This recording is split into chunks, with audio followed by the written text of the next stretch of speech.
যখন কোনো বড়লোক আত্মীয় ঈদের দিন ঘুরতে আসে, আরে বড়লোক মামা এসেছে, আজকে তো অনেক টাকা সালামি পাবো।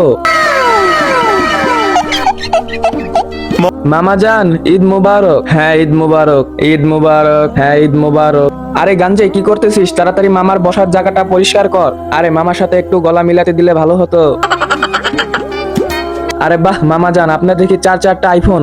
আরে এগুলো তো কিছুই না, বাসায় আরো তিন চারটা পরে আছে। আর তোমার কি আইফোন পছন্দ?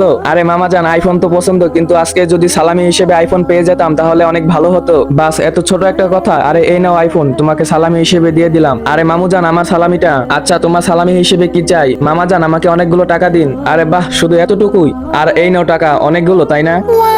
তার আগে এই দুইটা ছবির ভিতরে তুমি কাকে বেছে নিবে? এক বস্তা টাকা না মা বাবা? যদি মা বাবাকে ভালোবাসো তাহলে ভিডিওটি একটি লাইক এবং চ্যানেলটি সাবস্ক্রাইব করে দাও। মামা জান, যদি একটা আইফোন পেতাম। আরে একটা কেন, তোমাকে আমি দুইটা আইফোন দিলাম। হে আল্লাহ, সবাই যেন এমন একটা মামা পেতে পারে, আমিন। আচ্ছা হুসাইব, তোমার সালামি হিসেবে কি চাই? আরে মামা জান, সালামি নেবো, সমস্যা নাই, আগে আপনি খাবার খেয়ে নিন, না হলে খাবারগুলো ঠান্ডা হয়ে যাবে। আরে না না, আমার বোনের ঘরের একটা দানাও আমার জন্য হারাম, রেখে দাও এটা। আচ্ছা ঠিক আছে, যেমন আপনার ইচ্ছা।